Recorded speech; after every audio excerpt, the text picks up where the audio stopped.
What's up, everybody? It's Wednesday once again. So I am back for another WIP Wednesday with Andrew, and I'm happy to have you all here. I'm happy to invite you to my crafting table today and keep you company so we can craft together even over a long distance. Come join me today while I work on my project. I'm going to tell you all about it, and let's get this episode started.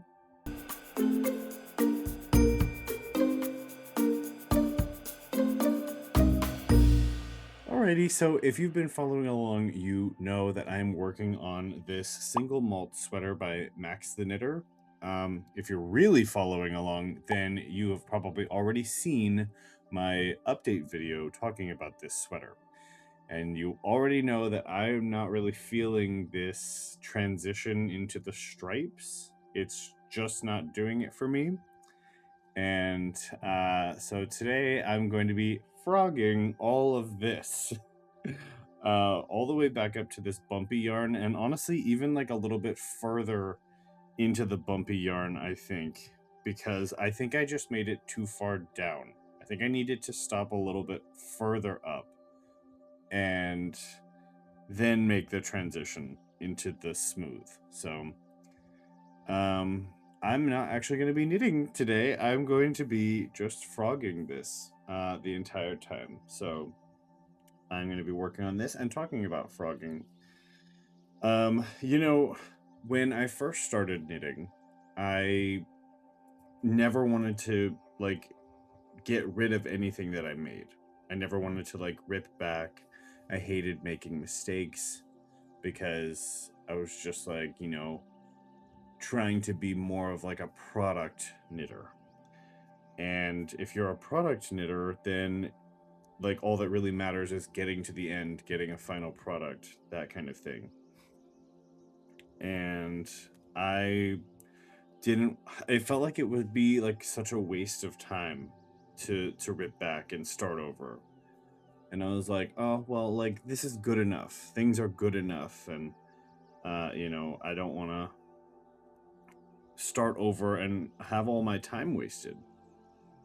But I think as you get more involved in fiber arts and you understand like what you're capable of, like this whole stack of things right here are things that I've made successfully, things that I really like, and I can see all of the effort that went into those things. And I know like how good my skill set is. And not that's not all just to brag. But it's to say that like I know that I don't have to settle for something that I'm not super happy with. And like I can rip back, I can take things out and try again. I wanted to say as well, I really appreciate all of the feedback that I got on my sweater update video, especially because most of you guys were pretty nice about the feedback, which I really appreciate. I don't want to be told my stuff is ugly, and even if it is ugly, like there's a nice way to say it, which a lot of you guys did say it in a nice way. uh so I am appreciative of that, and there was a lot of really helpful feedback that I'm really going to take to heart for this second attempt. So yes, thank you all for your input. It was very valuable information for me. And yeah, I hope that I can take some of it into my design for the next portion of it. If you haven't seen the video, basically the gist of it is that these stripes are maybe like a little bit too much. They're a little bit too clashy with the kind of like sporadic nature of the top, because the top isn't really like patterned in any way. It's all just kind of like random.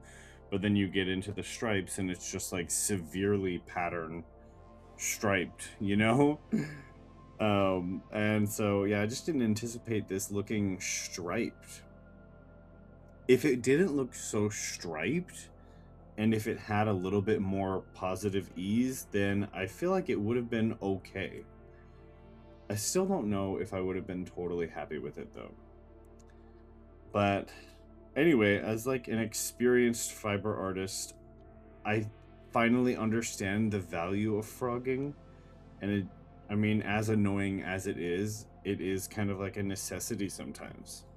You know, in this case, I believe that frogging is a necessity because otherwise I'm just never going to wear it, you know? I basically knew as soon as I put it on, like, yeah, I'm not feeling it. I'm just not feeling it. Hence the frogging right now. Which, by the way, fun story about frogging, in case you're unaware why people call it frogging. Um, Frogging is when you rip back your project and you basically take it fully off the needles and you just start pulling the yarn. And here, let me just pull it up. So you just, it's off the needles and you grab the yarn and just pull out all the stitches. And it's called frogging because you're ripping it back. Like, rip it. Rip it back like a frog. At least that's how I interpret frogging. So if anyone has any other like origin stories for frogging, let me know. But that is how I've always interpreted it. So yeah, anyway, in case you're unfamiliar, that's what frogging is. And that's what I'm doing right now. I'm trying to go slow because I could just rip out the whole thing, but it's like a full hank of yarn that I need to rip out. So I am trying to, like, you know, make sure that my yarn stays organized and, you know, I don't want to end up with a crazy mess or anything. So yeah, slow and steady. Let's see. Well, I mean, for frogging, it's not something that I want to do often. You know, like, no one wants to sit here like me right now and undo all their work. You know, I mean, we're talking about hours of knitting that I'm ripping back. And honestly, I feel like even though frogging goes fast, like, this is going to take a while to rip it all out. Like, at least half an hour to rip all this out. And I mean, I could rip it out like in 5 seconds, but to rip it out and also maintain this yarn ball is going to be the problem. Or that's why it's going to take so long. But yeah, like I was saying, I don't think anyone is like, oh, I can't wait to frog my project. Like, frogging is kind of like a last resort. But, you know, I think sometimes it's just like a necessary evil. You just have to frog it, and you have to just be okay with the fact that it didn't work out. And that, you know what? You learned something. I learned a lot by doing this. And, you know, maybe one of those things is maybe I should have tried on the project a little bit sooner. But I also just wanted to, like, I didn't try on the project until I had finished the first full skein of this smooth yarn because, well, when I first started working on this smooth section, I did try it on, but because it's stockinette, it was very, like, wavy at the part where the needles are, so I couldn't get it to lay flat. So I couldn't really see what it was going to look like. I mean, obviously I could see that it was striped, and I wasn't, like, super happy about that. As I was, like, you know, knitting it, I wasn't, like, super thrilled about the stripes. Because I was hoping that it would also look speckled, you know? I think if it looked speckled also, like the top, it wouldn't have been as, like, crazy on the eyes.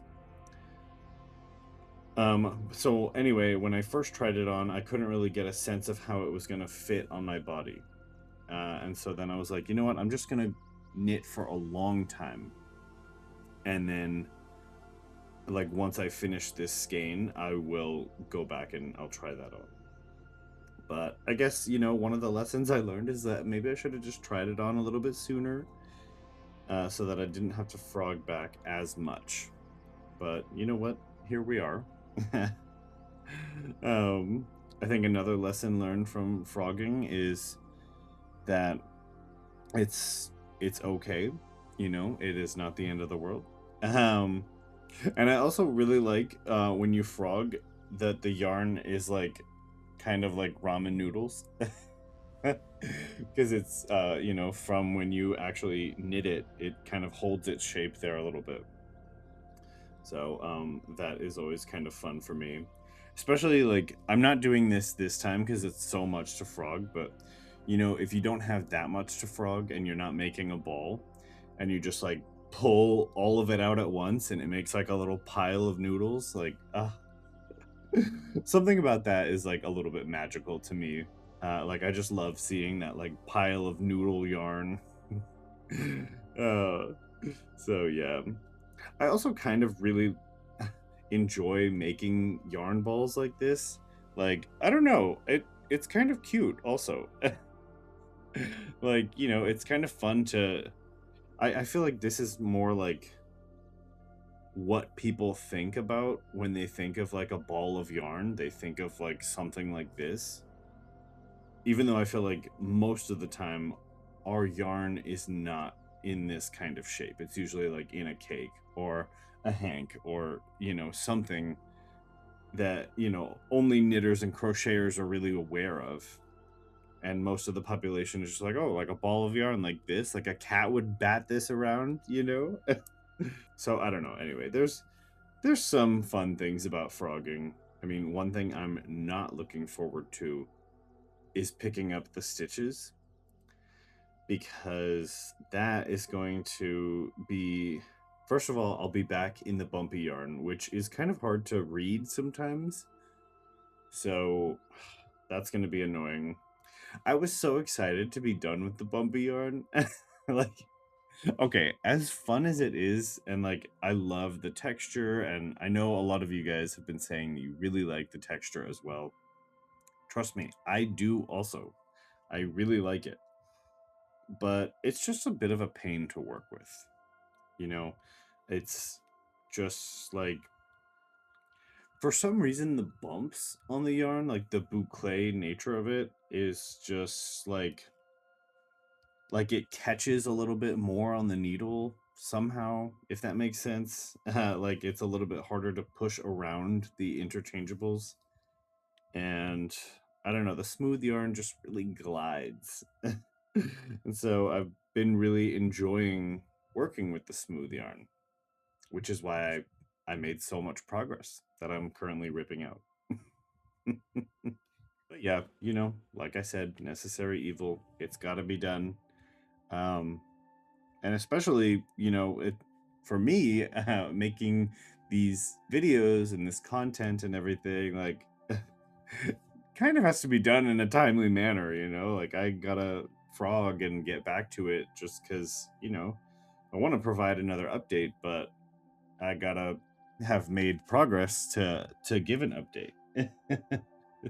It's not like there's like so much pressure to put out another video or anything, but I just personally would like to be on top of it. And like, you know, I don't want to have to skip an update because I'm like, oh, I didn't frog my sweater yet, or like, here's my sweater update where I have less done than I showed you last time, you know? Like I want to have something to show you guys. You know, the weekly updates that I do are kind of like my show and tell. I want to come to class prepared in a way. This would be a great way to prepare for that. And I needed to frog anyway, so I thought I would hop on and share the experience with y'all. But I will say, I really hope that I don't have to frog this one again, because this is not even the first time I frogged something on this sweater. The first sleeve that I worked on, I don't remember which one, but whichever one that was, I basically got a little bit confused working on the pattern. Like I got lost in where I was, and I think my repeats or something got messed up, or I couldn't figure out where I was or how many decreases I had done. And so I got confused, and I was like, at first I was like, oh, you know, it's like a textured stitch, it's a textured yarn, like no one's even going to be able to tell. But then I did a couple rows, and then I felt like I could tell a little bit that it was not 100% right. And I was like, girl, if you can tell, other people are going to be able to tell. Because all of my friends are knitters or crocheters, but like I have a lot of knitter friends that I would be wearing this sweater around in front of. And that was also the first sleeve, you know? So there was a whole other sleeve to make after that. And the main reason I frogged that first sleeve the very first time was because I was like, well, there's a whole other sleeve to make. And now that I know I've messed up on the first one, I'm going to be paying a lot closer attention on the second one. So the second one for sure is going to be right. And I was like, I had that determination, you know, to like, oh, I'm not going to make this mistake on the next sleeve.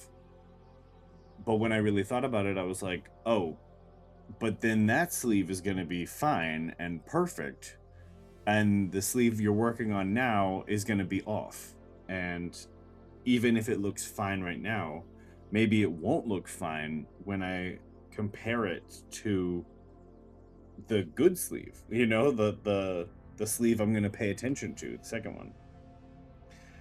And so then I was like, oh man, I really don't want to do this, but I'm going to have to rip out this whole sleeve. So yeah, this is like actually the second frogging of this project. So I'm hoping that second time is the charm and not third time, because as much as I've been talking about how frogging is beneficial and, you know, sometimes necessary, that doesn't mean I want to be doing it all the time. I don't think frogging is necessary for every project or every circumstance. There are definitely some things that I feel are fine and like don't need frogging. You know, if your stitch count is off or something, knit two together or add a stitch somewhere. You know, those things I personally don't feel like are worth frogging. Just a stitch count, no way. As long as you can get the stitch count corrected by doing one of those things that I just said, then I feel like it's fine. But if it's something major like me, like not understanding where I was in the pattern and, you know, it not looking quite right, then sometimes the best way to figure out where you are in the pattern is to just go back to where you know you were. Go back to a known spot. So when I did the sleeve, when I frogged the sleeve, I was just like, well, I don't know where to stop at other than going all the way back to where I separated for the sleeves. I know for sure I'll be correct if I go all the way back there. So yeah, anyway, that's what happened with that sleeve. So first frogging, second frogging, hopefully the last. But you know, it's actually going pretty quick. That's one benefit of frogging. You can see the stripes are barely there anymore. I'm just like so not in the mood to pick up the stitches. Which I know is like a necessary part of frogging also. It's like the end stage of frogging is you've got to pick up the stitches because everything is live. But I still have a ways to go before I figure that out.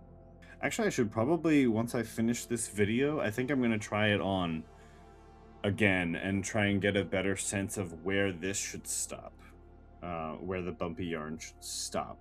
From my previous update video, it goes down to like here, which I thought would be good. I thought it would be good to kind of like separate it like under the tits. But in practice, it just didn't look that good. Like it looked really like dumpy, frumpy, I don't know, like kind of like spilling over, but not spilling over in a good way. Not like, ooh, wow, like great tits. It's more just like, ooh, like what's going on there? And so I think I just need to like cut it off a little bit sooner.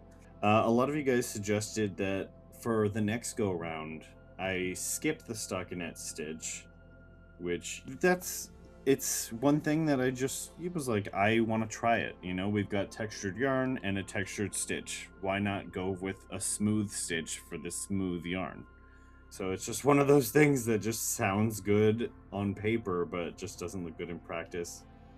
And so a lot of y'all suggested that maybe I just continue on with the single malt stitch that I have been doing, and that might kind of like help break up the striping a little bit. Some of you guys suggested holding a lace weight yarn with it, which is a really good idea as well. Now, I don't have a lace weight yarn that has the, it's kind of hard to see in this, but like the coral tones that are in here, I don't have a lace weight yarn that matches that. I do have this lace weight yarn. It's white and it's cotton as well. But if you kind of see, I don't know if you can tell, let me take the label off. It does have like some kind of texture in there. And it's pretty thin. And the smooth yarn is actually a little bit thinner than the textured yarn. But anyway, I was kind of thinking of holding this with the smooth yarn, maybe like during the transition phase, and then maybe kind of like phasing it out or something. I don't know. I think I'm gonna play around with that, and that might kind of make it less harsh. So I don't know. That's my current working thought, anyway. So yeah, that's what I'm thinking of doing. And you know what? I mean, I did also really appreciate that a lot of people in the comments of my last sweater update, they were basically saying a lot of things of like, I'm so glad you're trying this, or like, I love when knitting goes rogue. Like, you know, this was just kind of like an experiment. And that's something important to keep in mind, something that I'm not always good at. You know, sometimes I am just like, I won't go off pattern. Like I have to follow the pattern exactly. But that's not true. You can do whatever you want with knitting. And, you know, knitting is an art form. Art only advances by people trying things. And so I think, you know what, if you want to try something, don't be afraid of the potential frogging that might happen later. You know, it's annoying, but look, I'm almost done frogging back and it's been 20 minutes. So, I mean, the real loss here is like all the time I spent knitting.